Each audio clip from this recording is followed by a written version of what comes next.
रूस के उफा शहर में प्रधानमंत्री नरेंद्र मोदी और पाकिस्तान के पीएम नवाज शरीफ की मुलाकात हुई। बंद कमरे में दोनों के बीच हर मुद्दे पर खुलकर बात भी हुई।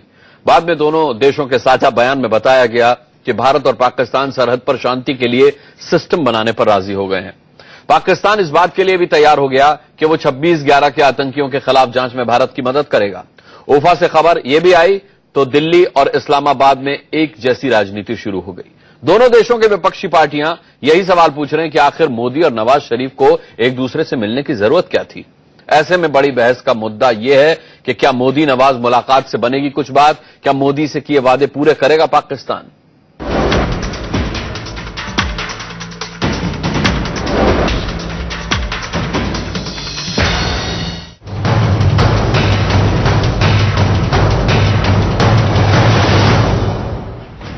हाथ तो पहले भी मिले थे, लेकिन रूस के उफा शहर में भारत के प्रधानमंत्री नरेंद्र मोदी और पाकिस्तान के प्रधानमंत्री नवाज शरीफ ने हाथ मिलाने के बाद मुलाकात भी की और बात भी।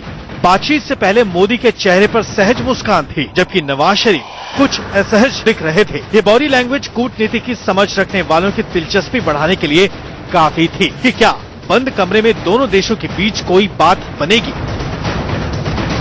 मोदी और नवाज शरीफ की घंटे भर की बातचीत का ब्यौरा सामने लाने में लंबा वक्त लगा। आखिरकार दोनों देशों के विदेश सचिव एक साथ मीडिया के सामने आए। दोनों देशों ने साझा बयान जारी किया ताकि जो बातें हुई उन्हें अलग अलग बयान करने से कोई गलतफहमी न पैदा हो। The Prime Ministers of Pakistan and India met today on the sidelines of SCO summit in Ufa. The meeting was held in a cordial atmosphere. Early meetings of DG BSF and DG Pakistan Rangers, followed by that of the DGMOs. A decision for release of fishermen in each other's custody along with the boats within a period of 15 days. रिश्ते सुधारने की इस रस्म अदायगी के अलावा दोनों देशों ने थोड़ी गंभीर पहल भी की। पाकिस्तान ने पहली बार मुंबई पर आतंकी हमला करने वालों की आवाज का नमूना देने की हामी भरी और मोदी ने 2016 में सार्क सम्मेलन के लिए इस्लामाबाद जाने का न्योता कबूल कर लिया। Both sides agreed to discuss ways and means to expedite the Mumbai case trial, including additional information like providing voice samples. Prime Minister Nawaz Sharif reiterated his invitation to Prime Minister Modi to visit Pakistan for the SAARC summit in 2016. Prime Minister Modi accepted that invitation. 27 मई 2014 के बाद मोदी और नवाज शरीफ के बीच पहली बार आमने सामने बात हुई। इस दौरान भारत और पाकिस्तान के रिश्तों का जो हाल रहा उसे देखकर संबंध सुधारने की नई पहल भी सवालों में लिपटी रही कि क्या इस मुलाकात से कोई बात बनेगी। 56 इंच का सीना का दावा करने वाले प्रधानमंत्री बगैर किसी वजह के नवाज शरीफ साहब को मिलने की दावत दे रहे हैं। हम जानना चाहते हैं कि कौन सी ऐसी परिस्थितियां बनी जिसके नतीजे में प्रधानमंत्री को आज नवाज शरीफ को बात करने के लिए न्योता देना पड़ा। टेररिज्म के बीच में आप किसी तरह का नुआंस नहीं रख सकते हैं, यह पाकिस्तान ने मान लिया है और जो फ्रेज पाकिस्तान ने एक्सेप्ट किया है हमारा वो है terrorism in all it's forms. अब बड़ा सवाल यह है कि पाकिस्तान क्या इस बार मोदी से किए वादे पूरा करेगा। बीजेपी की सबसे पुरानी सहयोगी शिवसेना को इस मुलाकात के बाद भी पाकिस्तान का भरोसा नहीं है। पाकिस्तान को तो सबक सिखाना चाहिए और मैं फिर से एक बार कहता हूं कि नरेंद्र मोदी में वो हिम्मत है, उन्होंने वो दिखानी चाहिए। पाकिस्तान में जाए ना जाए, लेकिन पहले जो बात मैं बोल रहा हूं कि ये सारी चीजें जो चलती आ रही, जो सिलसिला, वो कहीं ना कहीं तो रुकना चाहिए। One comment. Now that the meeting has taken place, Nawaz sir, one comment. It was a good meeting. Are you happy? Yes. बहरहाल पूरी दुनिया मोदी और नवाज शरीफ की मुलाकात को सकारात्मक पहल मान रही है। अब देखना यह है कि पाकिस्तान अपने वादे पर कायम रहेगा या फिर सरहद या उसके पार कोई ऐसी हरकत करेगा जिससे हाथ मिलाने की बजाय दोनों देशों में दो दो हाथ करने का माहौल बन जाए। रूस के उफा में दीपक चौरसिया के साथ ब्यूरो रिपोर्ट, इंडिया न्यूज। चलिए बड़ी बहस शुरू करते हैं। हमारे साथ आज बड़ी बहस में जो मेहमान 1 घंटे तक रहेंगे, जीवीएल नरसिम्हा राव साहब हमारे साथ हैं, national spokes person Bharatiya Janata party के, पीएल पुनिया साहब हैं, सीनियर लीडर कांग्रेस के हमारे साथ। इसके अलावा मनीषा कायंदे हमारे साथ हैं, शिवसेना की स्पोक्स पर्सन। हमारे साथ major general retired Ashok Mehta defence expert के तौर पर यहां नोएडा स्टूडियो में मौजूद हैं। और पाकिस्तान से हमारे साथ पीएमएलएन के एमपीए वाहिद गुल साहब जुड़ेंगे। सभी का हम बहुत बहुत स्वागत करते हैं। और सबसे पहले जीवीएल नरसिम्हा राव साहब, मैं आपसे शुरू करना चाहूंगा क्योंकि आज एक अहम सवाल, सबसे पहला सवाल कांग्रेस ने पूछा है भारतीय जनता पार्टी से। उसने कहा कि देश जानना चाहता है कि आखिर बिना वजह प्रधानमंत्री नरेंद्र मोदी नवाज शरीफ से क्यों मिले।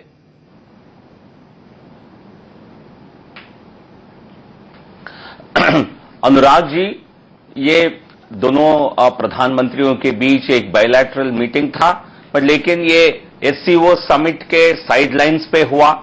ये फुल फ्लेज्ड कोई समिट नहीं था, पर लेकिन ऐसे मल्टीलैटरल मीटिंग्स में जब मिलते हैं तो ये इस तरह का बायलैटरल मीटिंग होना एक स्वाभाविक रूप से होता है। और इसके पीछे बहुत बड़ी एक प्रिपरेशन की भी जरूरत नहीं होती है। तो और मैं समझता हूं आज जिस प्रकार ये दोनों प्रधानमंत्रियों के बीच जो वार्ता हुआ है और भारत को अपनी पोजीशन को मजबूती से पेश करने के लिए एक अच्छी पोजीशन, एक अच्छा अपॉर्चुनिटी के रूप में साबित हुआ।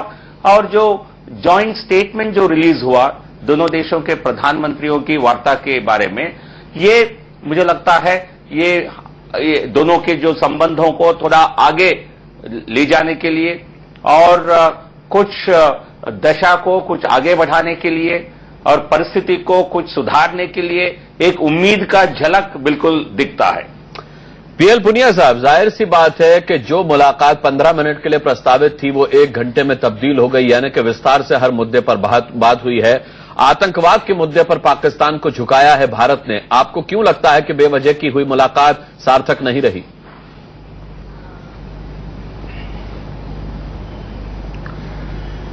देखिए, वार्तालाप तो होनी चाहिए और अंतर्राष्ट्रीय मामलों में, विदेश नीति में वार्तालाप मैं समझता हूं कि सबसे उचित माध्यम है जी। लेकिन हम केवल एक जानना चाहते हैं, केवल ये कह देना कि बड़ा ब्रेक थ्रू रहा, उसमें क्या क्या बातें हुई। जो हमारे जो इश्यूज थे कि लखवी के खिलाफ कार्रवाई करने के बारे में कोई बात हुई कि नहीं बात हुई, कैप्टन सौरभ कालिया की जघन्य हत्या हुई थी पाकिस्तानी आर्मी के द्वारा, उसमें वार्ता हुई कि नहीं हुई, और लगातार जो सीज फायर हो रहे हैं, साल भर में लगभग 800 सीज फायर वायलेशंस हुए हैं, उसके बारे में चर्चा हुई कि नहीं हुई। तो ये मुझे लगता है पुनिया साहब इसका लब्बो-लुआब ये है कि दोनों ही देश लंबित मामलों पर चर्चा के लिए तैयार हैं। और दूसरा मैं ये कहना चाहता हूं कि जैसे आपने एक रेड लाइन आपने फिक्स की कि जैसे शब्बीर शाह जैसे अलगाववादी लोग हैं, वो किसी भी वार्ता में वो तीसरे पक्ष के रूप में हम पक्षधर नहीं बना पाएंगे।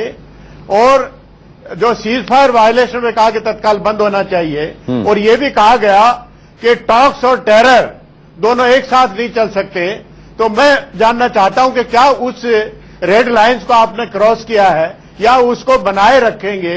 आगे आने वाली आपने ये कहा है कि जो नेशनल सिक्योरिटी एडवाइजर के स्तर पे वार्ता होगी, उस स्तर की वार्ता के दौरान में अगर पाकिस्तानी पक्ष शब्बीर शाह और ऐसे लोगों से वार्ता अगर करते हैं तो क्या वो वार्ता आपस में आगे चलेगी कि नहीं चलेगी, ये जानना चाहेंगे।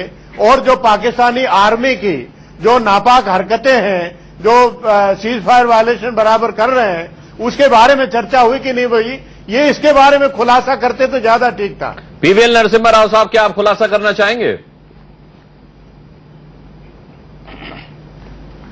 अनुराग जी, सार्वजनिक रूप से क्या क्या विषयों पर चर्चा हुआ और किन किन विषयों के बारे में देश को जानकारी देना है, और सार्वजनिक रूप से जो जानकारी देना है वो एक जॉइंट स्टेटमेंट के जरिए वो एक 6-8 पॉइंट जो भी बताए गए उसमें साफ तौर पर लिखा गया।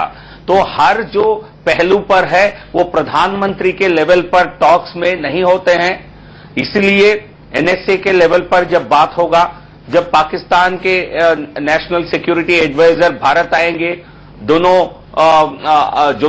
सलाहकार के बीच में जब बात होगी और सीज फायर वायलेशंस को लेकर दोनों देशों की एक तरह से डीजी बीएसएफ और डीजी पाकिस्तान रेंजर्स के जो डीजी हैं उनके बीच में, डीजीएमओस के बीच में बात होगी। इन्हीं बातचीत के दौरान सभी समस्याओं को सुलझने के लिए एक मार्ग है और वो सारे समस्याओं के लिए समाधान उन्हीं चर्चाओं में ढूंढा जाएगा। 1 घंटे की मुलाकात में दोनों प्रधानमंत्रियों के बीच में हर विषय पर चर्चा होगा, ऐसा उम्मीद रखना ही सही नहीं है। ठीक है, पीएल पुनिया साहब, आप कुछ और पूछना चाह रहे हैं, फिर मैं शिवसेना का रुख करूंगा। नहीं, मैं सिर्फ ये बात करना, जीवीएल साहब ने बहुत स्पष्ट रूप से कहा है कि प्रधानमंत्री स्तर पर सब चीजें बातें नहीं होती हैं, वो सब नेशनल सिक्योरिटी एडवाइजर के स्तर से भी होंगी। हम ये पूछना चाहते हैं कि अगर प्रधानमंत्री टेरर के बारे में बात नहीं करेंगे, प्रधानमंत्री सीज फायर वायलेशंस के बारे में बात नहीं करेंगे, प्रधानमंत्री जो हमारे वीर जवानों को हत्या हो रही है, जो मारे जा रहे हैं, उसके बारे में चर्चा नहीं होगी, कैप्टन सौरभ कालिया का जो देश चाहता था कि इसमें कार्रवाई हो, उसके बारे में चर्चा नहीं करेंगे, तो कौन से मुद्दे ऐसे कि जो प्रधानमंत्री चर्चा करेंगे? जिन मुद्दों पर बात हुई है उन पर पुनिया साहब आप कुछ कहना नहीं चाहेंगे? बहुत अहम मुद्दे हैं। नहीं, अनुराग जी, जो जॉइंट स्टेटमेंट है इसमें कई विषयों के बारे में उल्लेख ऑलरेडी है। क्या पुनिया जी उसको नजरअंदाज कर रहे हैं जी, या उन्होंने वो 5-6 पॉइंट को भी नहीं पढ़े हैं? वही मैंने उनसे सवाल किया को लेकर उसमें स्पष्ट रूप से लिखा गया। ठीक है, दोनों देशों, नरसिम्हा राव साहब वही सवाल मैंने उनसे पूछा, लेकिन एक सवाल मैं मनीषा कायंदे जी से पूछना चाहूंगा। मनीषा कायंदे जी, क्या आपने ज्वाइंट स्टेटमेंट नहीं पढ़ा? अगर पढ़ा तो आपको ये जरूरत क्यों महसूस हुई कि भारत और पाकिस्तान के बीच प्रधानमंत्री को बातचीत का सिलसिला या पहल नहीं करनी चाहिए थी, सीधे पाकिस्तान को जवाब देना चाहिए था? देखिए, बहुत सालों से हम ये प्रयास कर रहे हैं कि भारत और पाकिस्तान के बीच में दोस्ती हो। इसके पहले भी बहुत सारे प्रधानमंत्री और पाकिस्तानी काउंटर पार्ट से मिले हैं, बातचीत काफी हो गई है। इतने सालों से हम बातचीत ही करते आ रहे हैं, मगर अब देश को एक प्रधानमंत्री, नए प्रधानमंत्री मिले हैं जिनसे लोगों को बहुत सारी अपेक्षाएं हैं। हम भी नरेंद्र मोदी जी का आदर करते हैं, मगर हम बदलाव देखना चाहते हैं। लोग, देश की जनता बदलाव देखना चाहती है। पाकिस्तान के प्रति जो कड़ा रुख अपनाना चाहिए वो लोग देखना चाहते हैं, क्योंकि एक तरफ हमारे जवान एक के बाद एक शहीद हो रहे हैं और वहां दोनों देशों के लोग मिल रहे हैं, प्रधानमंत्री एक दूसरे से बातचीत कर रहे हैं। तो ये सिलसिला कब खत्म होगा कि नहीं? आज देश की जनता चाहती है कि पाकिस्तान से कोई भी संबंध न रखें, चाहे वो कलाकार यहां से आए जाए, चाहे वो क्रिकेट हो, अन्य कोई भी बात हो। पहले पाकिस्तान को जवाब देना होगा कि हमारे जो सिविलियंस पे अटैक हो रहा है, जो प्रॉक्सी वॉर पाकिस्तान बार बार हिंदुस्तान से कर रही है, हमारे जवान शहीद हो रहे हैं, नाहक इतना खून खराबा हो रहा है, उसका जवाब पहले पाकिस्तान दे। जितने टेररिस्ट पाकिस्तान के अंदर छिपे हैं, जिन्हें भारत खोज रहा है, जिन्हें भारत अपने ताबे में लेना चाहता है, वो पाकिस्तान उनको अगर देने वाली है या नहीं। आज अमेरिका ने जिस प्रकार से, ठीक है मनीषा कायंदे जी, आपका मैसेज क्लियर हुआ। मैं आपके सवाल का जवाब निकाला, वहां पर मारा है, ले लेता हूं। वो ये जनता जवाब चाहती है। ठीक है, जीवीएल नरसिम्हा राव, जनता जवाब चाहती है या शिवसेना जवाब चाहती है? एक सवाल यह भी उठ रहा है कि 24 घंटे भी नहीं हुए हैं जब सीज फायर वायलेशन में हमारा एक जवान शहीद हुआ है। क्या ऐसे में यह सही था कि पाकिस्तान को अपनी नाराजगी दिखाने के बजाय हम रेड कारपेट बिछा दें उसके स्वागत में?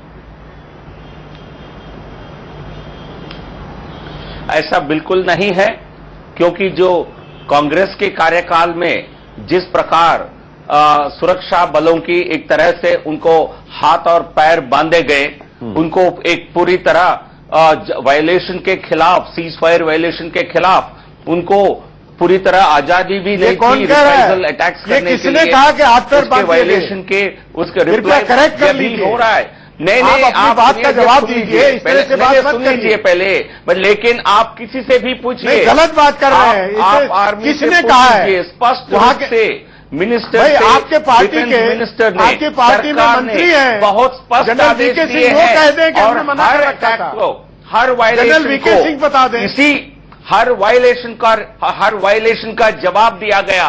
और जिस प्रकार म्यांमार में जो भारत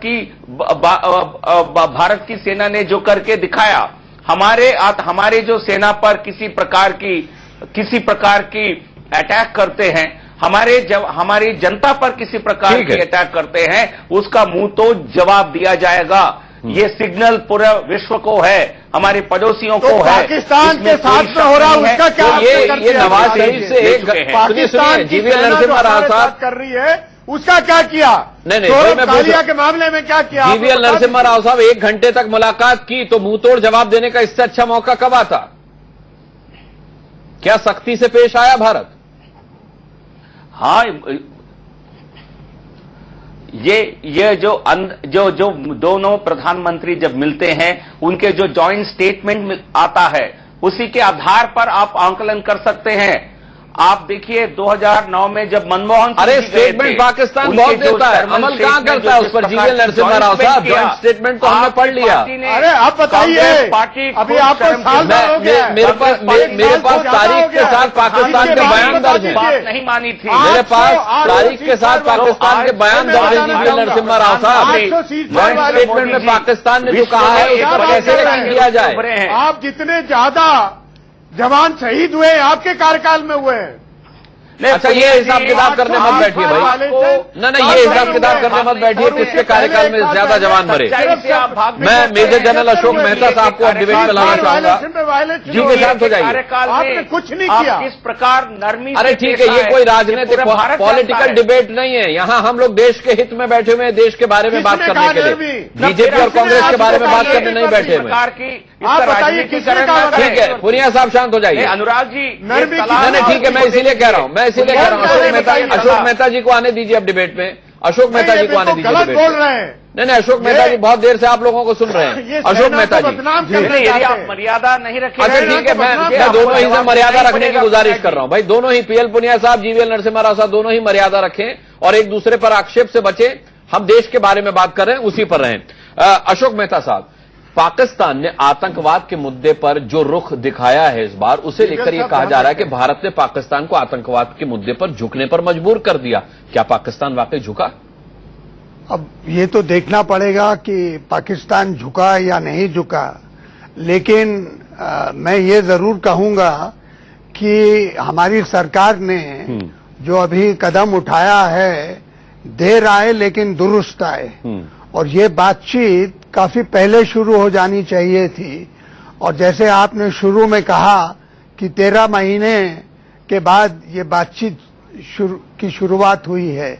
हमें ये नहीं भूलना चाहिए कि पाकिस्तान के साथ हमको बहुत सब्र रखना पड़ेगा, बड़ी पेशेंस रखनी पड़ेगी। और पेशेंस इसलिए रखनी पड़ेगी क्योंकि वहां के जो अंदरूनी हालात हैं, जिसके बारे में हमें सबको ज्ञान है, उसको मद्देनजर रखना पड़ेगा। हमें ये भी नहीं भूलना चाहिए कि जो नवाज शरीफ साहब हैं, ये पहली मर्तबा हमारे साथ, हमारी सरकार के साथ, अब हमने पहले परवेज मुशर्रफ साहब ने 4 मर्तबा ये बयान दिया कि पाकिस्तान की धरती से हिंदुस्तान के विरुद्ध कोई आतंकवाद नहीं होगा। लेकिन उसके ऊपर जब तक वो थे वो अमल हुआ, लेकिन उसके बाद मुंबई हो गया तो अमल नहीं हुआ। तो इसका ये परवेज मुशर्रफ जब तक थे तब तक अमल हुआ। बिल्कुल, 2004 में करगिल के पीछे तो वही थे। अरे वो तो 1999 की बात है। मैं जब ऑपरेशन पराक्रम हुआ, पार्लियामेंट के ऊपर हमला हुआ तो उसके बाद परवेज मुशर्रफ साहब ने 2 मरतबा ये एहसास दिया कि अब आतंकवाद बंद कर दिया जाएगा। और ये जो मैसेज था ये यूनाइटेड स्टेट्स की तरफ से भारत को दिया गया जब पूरा 13 महीने तक हमारी फौजें बॉर्डर पर तैनात थी। उसके बाद 2004 में भी परवेज मुशर्रफ साहब ने अटल बिहारी वाजपेयी को यह आश्वासन दिया कि आतंकवाद ठीक है। तो कहने का मतलब ये है कि अब हम इनको भी आजमा लें। नवाज शरीफ बार आजमाएंगे सर, कितनी बार अशोक मेहता जी आजमाएंगे? चलिए मैं आपको बता दूं, मैं आपको लाऊंगा। वाहिद गुल साहब हमारे साथ जुड़ गए हैं PMLN से। मौका अवश्य देना चाहिए। ठीक है। जब तक उनको मौका नहीं दिया जाएगा तब तक उनको ठीक है। एक मौका दिया गया है। पाकिस्तान मुस्लिम लीग नवाज से हमारे साथ वाहिद गुल साहब हैं। वाहिद गुल साहब, इस मौके का इस बार नवाज शरीफ साहब फायदा उठा पाएंगे या फिर पाकिस्तान की तरफ से फिर वही वादा फरामोशी देखने को मिलेगी? बिस्मिल्लाहिर्रहमानिर्रहीम। ऐसी बात हरगिज नहीं है। नवाज शरीफ साहब ने तो हमेशा अपना दिल जो है वो खुला रखा और एक ऐसा शख्स जो पाकिस्तान के एंटी है, लेकिन जब वो प्राइम मिनिस्टर बनता है तो नवाज शरीफ साहब जो है वो खुद चलकर जाकर उनको बधाई जो है वो जाकर हिंदुस्तान में देते हैं। लेकिन उसके बाद वो खुद चलकर इसलिए गए क्योंकि हमने बुलाया था। मोदी साहब ने, वाहिद साहब वो खुद चलकर इसलिए गए क्योंकि हमने बुलाया था। जरा बात को जरा सुन ले। और उसके बाद मोदी सरकार जब पूरी तरह हुकूमत में आबोताब आती है और जब वो बांग्लादेश में जाते हैं तो जो दुख जो है वो पाकिस्तान से उनको है, वो जो जुबान उन्होंने वहां पे इस्तेमाल की वो सारी दुनिया ने देखा कि किस फराग दिली का जवाब जो है वो मोदी साहब ने किस तरह से दिया। लेकिन मैं समझता हूं कि ये बातें जो है अगर हम दोनों तरफ से करते रहेंगे तो इसका नतीजा तो कुछ नहीं निकलने वाला। अच्छी बात जो हुई है वो आज दोनों देशों के जो प्राइम मिनिस्टर्स हैं वो जिस तरह से आज मिले हैं, ये उनका मिलना जो है वो दोनों तरफ की आवाम की तरक्की के लिए जो है मिलना है। हमारे और आपके अगर रास्ते खुल जाए, दिल खुल जाए और जो है वो जो जुबान के ऊपर हम कहते हैं वो आपके दिलों के अंदर भी हो तो मैं समझता हूं हमारे दिलों के अंदर नहीं होता वाहिद साहब, तो हर बार हम पहल नहीं करते। ये बहुत समझदारी से समझने वाली बात है। हमारे दिलों में ये नहीं होता तो हम हर बार पहल नहीं करते। मुझे वाहिद साहब एक छोटे से ब्रेक के लिए रुकना पड़ रहा है। मैं आपसे बातचीत का सिलसिला जारी रखूंगा, साथ ही हमारे तमाम मेहमान हमारे साथ बने रहेंगे। बड़ी बहस में एक बहुत छोटे से ब्रेक के बाद लौट रहे हैं।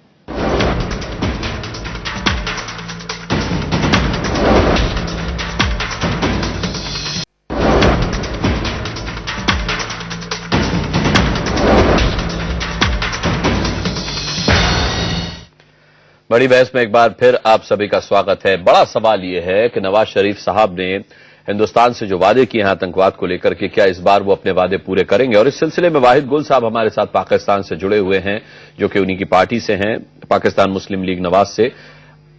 हमारे साथ उनका संपर्क अभी टूटा हुआ है, वरना मैं उनसे सवाल करता। लेकिन जीवीएल नरसिम्हा राव साहब, एक बहुत बड़ा सवाल यह है कि पाकिस्तान हमेशा से वादे करता है जब भी वो हिंदुस्तान से कहीं मिलता है। नवाज शरीफ साहब को इन वादों पर अमल करना है पाकिस्तान में जाकर के।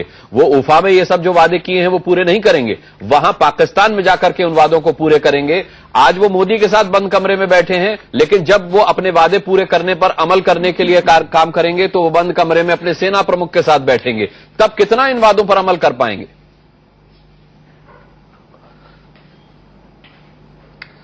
अनुराग जी, जब प्रधानमंत्री पाकिस्तान भारत के प्रधानमंत्री जी से साथ वार्ता के दौरान इस प्रकार एक जॉइंट स्टेटमेंट रिलीज करते हैं, हम पूरी तरह हम उम्मीद रखते हैं कि उन्होंने अपने देश में, अपने सरकार में इस प्रकार की उन्होंने एक नरसिम्हा राव साहब, इसी उम्मीद पर तो सर तक कटा लिया हमने। ये कोई सीक्रेट नहीं है। नहीं, लेकिन मैं आपकी बात से सहमत हूं। ऐसा कभी भी हम केवल एक जॉइंट स्टेटमेंट में लिखने से पाकिस्तान ये सभी विषयों पर पाकिस्तान खड़ा उतरेगा, पाकिस्तान सबकी अमल करेगा, ऐसा एक उम्मीद का किरण बिल्कुल है। बट लेकिन हम किसी प्रकार से हम ओवर कॉन्फिडेंट होके नहीं रख सकते हैं।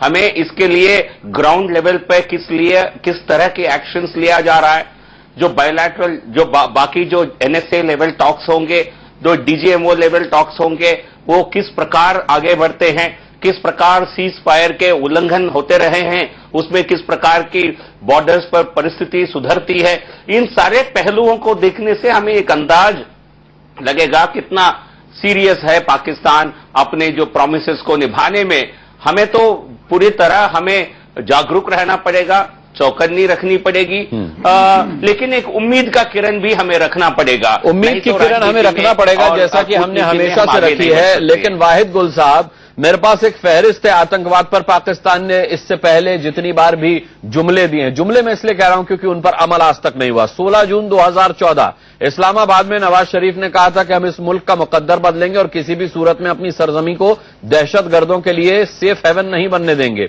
17 दिसंबर 2014 यानी उसी साल पेशावर हमले के ठीक एक दिन बाद नवाज शरीफ ने कहा कि कोई अच्छा या बुरा तालिबान आतंकी नहीं होता और यह पूरा एक क्षेत्र आतंकवाद से मुक्त होना चाहिए। हम ऐलान करते हैं कि गुड और बैड तालिबान के नाम पर कोई भेदभाव नहीं होगा। हम संकल्प लेते हैं कि आतंकवाद के खिलाफ हमारी जंग तब तक जारी रहेगी जब तक आखिरी आतंकी खत्म नहीं हो जाता। सिर्फ पाकिस्तान अफगानिस्तान ही नहीं, पूरे क्षेत्र से दहशतगर्दी का सफाया होना चाहिए। 21 मई 2015 क्वेटा में पाक आर्मी चीफ जनरल रहील शरीफ ने कहा था कि दहशतगर्दी और चरमपंथियों के खिलाफ हमारी जंग सिर्फ आज के लिए नहीं है बल्कि फ्यूचर जनरेशन के लिए भी है। लेकिन ये सिर्फ बातें कहने भर की रह गई आपकी तरफ से, इन पर अमल भी हुआ कुछ?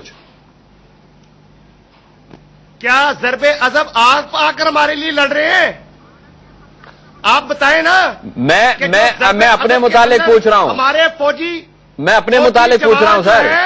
वो अपनी जो कुर्बानी दे रहे हैं और हम अपने मुल्क के अंदर ही एक इतनी बड़ी जो है वो जंग जो है वो लड़ रहे हैं कि जहां अमेरिका जैसा जो है वो अफगानिस्तान के अंदर शिकस्त खाकर चला गया है। ठीक बात है, लेकिन मैं उस उम्मीद की बात कर रहा हूं जिसे लेकर नवाज शरीफ पहुंचे थे मोदी साहब से मिलने के लिए। उस उम्मीद को पूरा करने के लिए कितने सक्षम हैं आप लोग, कितने कैपेबल हैं? क्योंकि ये ठीक है कि मैं आपके मुतालिक चिंता नहीं कर रहा, मैं अपने मुतालिक चिंता कर रहा हूं। ये वादे जो आपने किए हैं इनको अमल में लाना होगा और ये अमल में लाने के लिए नवाज शरीफ साहब को अपने दफ्तर में बैठकर काम करना होगा। वहां उन पर बड़ा दबाव रहता है। वो जो देखें, आप हमें हमारे काम के मुतल्लक ना सिखाएं। ना, लेकिन आपके जिस काम आपने जो वादा मुझसे किया, मैं ये तो पूछ सकता हूं वो कैसे पूरा करेंगे? वहां जकीर रहमान लखवी खुलेआम घूम रहे हैं, तकाजा बिल्कुल सही है।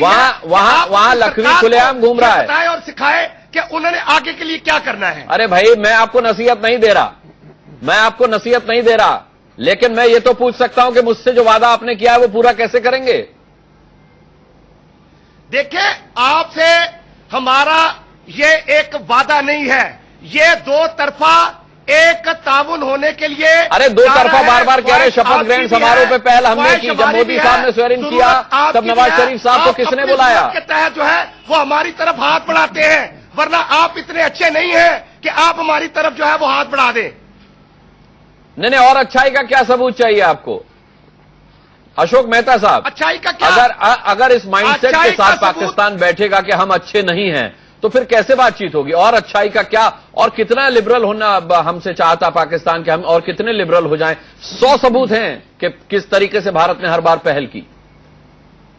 बिल्कुल दुरुस्त बात है ये कि अभी भी जब मुलाकात हुई हमारे प्रधानमंत्री और नवाज शरीफ साहब के साथ, तो इसका जो इनिशिएटिव है वो हमारे देश ने लिया है और हमारे देश ने इसके बावजूद लिया है कि लाइन ऑफ कंट्रोल पर पिछले कुछ दिनों से फायरिंग हो रही है, हमारे जवान भी वहां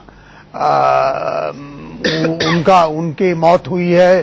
तो इसके बावजूद और इसके बावजूद कि पहले भी जो वायदे किए गए हैं उन पे अमल नहीं लाया गया, तो ये बातचीत का दौर चल रहा है और इसका मतलब यही होता है कि पाकिस्तान जिस तरीके से अपने वादे करता है उन वादों के ऊपर अमल भी करना चाहिए। और नवाज शरीफ साहब ने अब ये जो उफा में जो बात कही है, जो वादा दिया है, अब उनको हम अब मौका दिया जाएगा कि कैसे उसके ऊपर अमल किया जाएगा।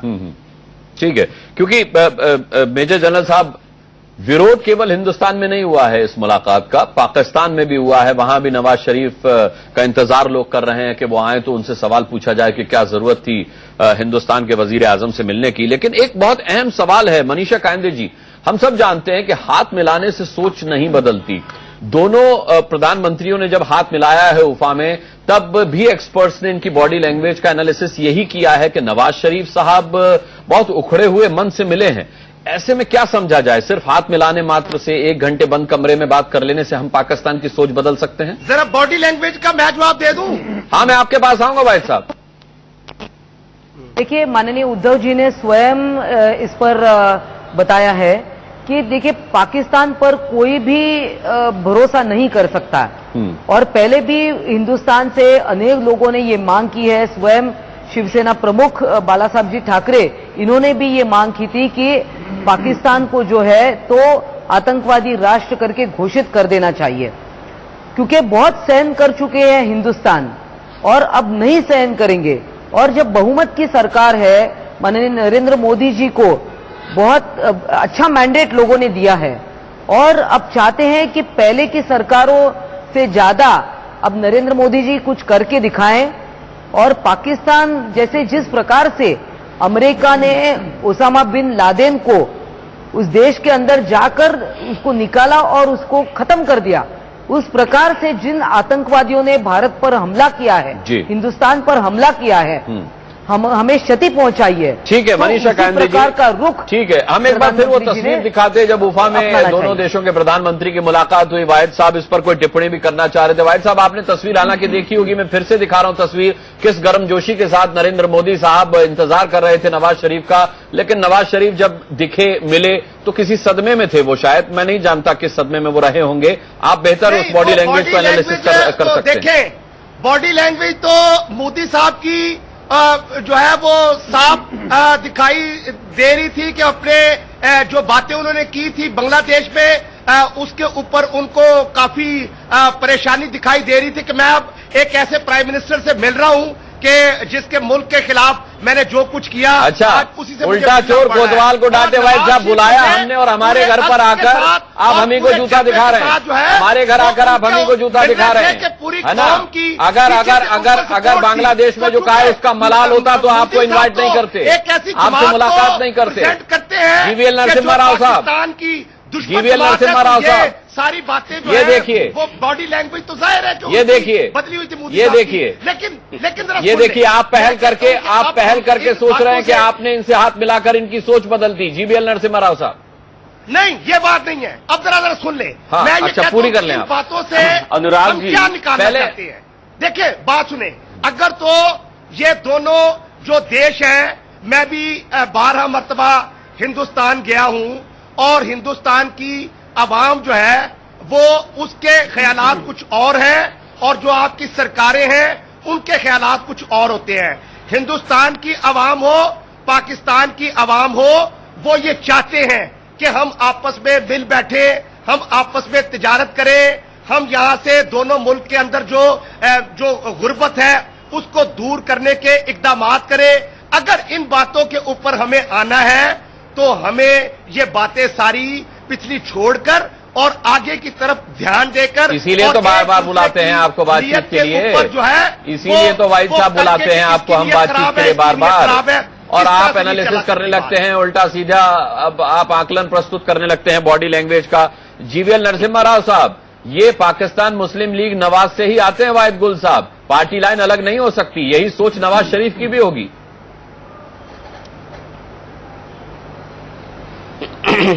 अनुराग जी, नवाज शरीफ साहब की पार्टी के होने के बावजूद और कहीं न कहीं इनको पता नहीं कुछ परेशानी महसूस हो रही है, क्योंकि वो जिस प्रकार इस पैनल चर्चा में वो कह रहे हैं वो कहीं ना कहीं हो सकता है कोई दबाव में हो, लेकिन हम भारत की प्रधानमंत्री केवल पाकिस्तान के प्रधानमंत्री से ही चर्चा कर सकते हैं और वहां प्रधानमंत्री पूरी तरह अपनी आजादी, वो अपनी तरह पूरी तरह भारत की प्रधानमंत्री की तरह अपना सारा निर्णय ले नहीं सकते हैं, ये विश्व जानता है। और लेकिन हम उम्मीद करते हैं ये बार बार जिस प्रकार अपनी प्रोमिसेस से पाकिस्तान ने प्रोमिसेस को नहीं निभाया, तो इस प्रकार की परिस्थिति नहीं दोहराएगी, ऐसा हम उम्मीद करते हैं। भारत की जनता हर समय अपने सरकार के साथ खड़ी रहती है। भारत एक वाइब्रेंट लोकतंत्र है। अनफॉर्चुनेटली पाकिस्तान में वो परिस्थिति नहीं है। नहीं, भारत की जनता तो यूपीए की सरकार के समय भी सरकार के साथ खड़ी थी। घटना घटी है पाकिस्तान में। जब पाकिस्तान का मुद्दा आता है तो भारत की जनता एक साथ ही खड़ी होती है। वाहिद गुल साहब, मुझे सिर्फ एक बात बता दें कि जो आपके सिख यात्री यहां पर पाकिस्तान में आते हैं तो उनको, या जो हिंदुस्तान के डेलीगेशन आते हैं किसी सूरत के अंदर भी, मुझे बताएं कि क्या कभी वो किसी खुदा ना खास्ता किसी दहशतगर्दी का निशाना बने हैं? उनके इज्जत में, वकार तो आपका डेलीगेशन भी कभी यहाँ दहशतगर्दी का निशाना नहीं बना होगा? ये तो बातें आप सोचे, नहीं, ये कोई तर्क नहीं है। आप इल्जाम पे इल्जाम दिए चले जाएंगे। नहीं, ये इल्जाम नहीं है। हकीकत और इल्जाम में फर्क होता है वाहिद साहब। अब आपकी उम्र इतनी, आप तो इस फर्क को बेहतर समझ सकते होंगे। बहरहाल मैं एक छोटा सा ब्रेक लूंगा, ब्रेक के बाद लौटेंगे। एक बहुत अहम सवाल पीएल पुनिया साहब से मैं पूछूंगा।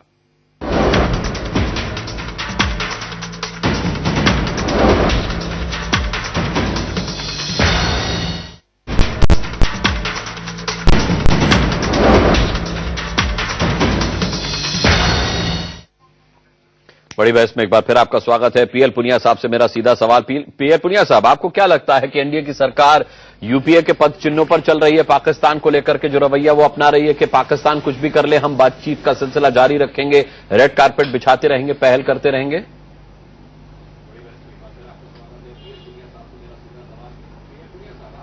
देखिए अनुराग जी, मैं बहुत स्पष्ट रूप से कहना चाहूंगा कि अंतर्राष्ट्रीय मामलों में एक विदेश नीति का सबसे अच्छा और सबसे सशक्त एक माध्यम एक वार्तालाप है, और वार्तालाप को कभी छोड़ा नहीं जा सकता।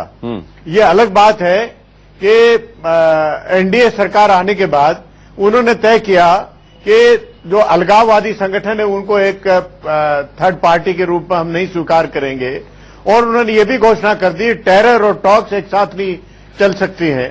ये शुरुआती दौर है जब इन्हें बातें कही, लेकिन वो सिर्फ रास्ते पे आए हैं। और वार्ता तो हमेशा करनी ही होगी और कोई न कोई कहीं से पहल करनी होगी।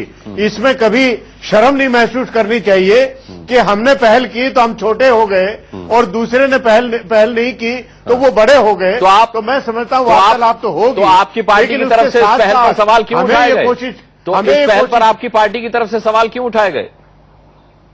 नहीं, सवाल हमारा ये है, इन्होंने कहा कि बहुत ब्रेक थ्रू हुआ है। हम पूछना चाहते हैं क्या ब्रेक थ्रू हुआ? जो जनता जानना चाहती है कि जो बार बार जो सीज फायर वायलेशन हमारे जवान शहीद हुए उसके बारे में चर्चा हुई कि नहीं? अरे तो उसके लिए एनएसए मिलेंगे ना। जो स्टेटमेंट आया है उसमें इसका कोई उल्लेख नहीं किया। इस तरह की बातें कोई नहीं हुई है। ये भी नहीं आया जो अलगाववादी जैसे मोहम्मद है या और संगठन है उनके ऊपर क्या अंकुश लगाएंगे, क्या उसके बारे में चर्चा हुई कि नहीं?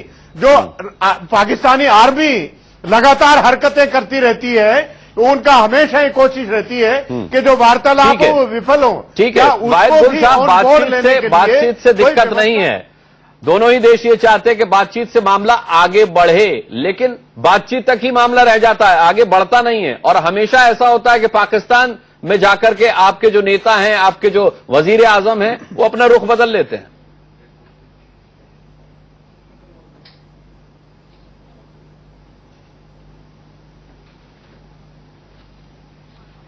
वाहिद साहब, आपको आवाज मिल रही है? जी, आपका जो सवाल है वो पूरी तरह से तो नहीं समझ पाया, मगर आप रुख को बदलाने की कोशिश कर रहे हैं। देखिए साहब, बात यह है, हमने कभी भी दो रुखी नहीं की, हमेशा से आपकी तरफ से एक ताकत का हमेशा अंदिया दिया गया, तो उसको हम मानने के लिए तैयार नहीं है। आपने जब 5 एटमी धमाके किए तो फिर हमें भी जवाब में अरे आप गलतफहमी में हैं, आप गलतफहमी में वाहिद गुल साहब, और जाहिर सी बात है मैं आपकी मजबूरी समझ सकता हूं। आप अगर ऐसे नहीं बोलेंगे तो नवाज साहब पार्टी से निकालकर बाहर कर देंगे आपको। ये आपकी मजबूरी ज्यादा है। आप इस वजह से हमें आप नमाजी हैं, आप जानते होंगे आप सच बोल रहे हैं या झूठ बोल रहे हैं। आप 5 वक्त के नमाजी हैं, आप जानते होंगे आप सच बोल रहे हैं झूठ बोल रहे हैं। आपका दिल जानता होगा। आपको आईना भी देखना है वाहिद गुल साहब, आपको आइना भी देखना है। जो हकूक है, जो राइट है, आपको आईना भी देखना है। चलिए अशोक मेहता साहब एक क्लोजिंग कमेंट आपका। कितनी उम्मीद, कितनी उम्मीद। अरे ठीक है वाहिद गुल साहब, उसका बड़ा एहतराम है। दूसरे हमारे नेबर्स हैं, चाइना हमारा नेबर है, ईरान हमारा नेबर है, अफगानिस्तान हमारा नेबर है। पर चाइना से इस लहजे में बात नहीं कर सकते हैं आप, जैसे हमसे कर लेते हैं। चाइना से इस लहजे में बात नहीं कर सकते हैं आप। चलिए ठीक है, देखिए अशोक मेहता साहब एक क्लोजिंग कमेंट। हिंदुस्तान के साथ हम अच्छे तरीके से ना चल पाए। आप बोलिए अशोक जी, आप बोलिए। मैं ये कहूंगा कि हमने देखा है कि पाकिस्तान में अगर फौज चाहे तो ये आतंकवाद का सिलसिला और लाइन ऑफ कंट्रोल पे फायरिंग ये बंद हो सकता है, घुसपैठ बंद हो सकता है। अरे मुझे बिल्कुल इसको सुधारिए। फौज चाहे नहीं, इसको ये होना चाहिए कि आपके वजीर आजम चाहे, इसमें फौज का दखल नहीं होना चाहिए। बहरहाल मेरे पास समय बिल्कुल खत्म हुआ, लेकिन इस मुद्दे पर वाहिद गुल साहब वादा रहा है एक बार फिर जरूर बैठेंगे। और आपका बहुत बहुत शुक्रिया इस बड़ी बहस में जुड़कर हमसे बातचीत करने के लिए। सभी मेहमानों का शुक्रिया। बड़ी बहस में आज के लिए इतना ही। वक्त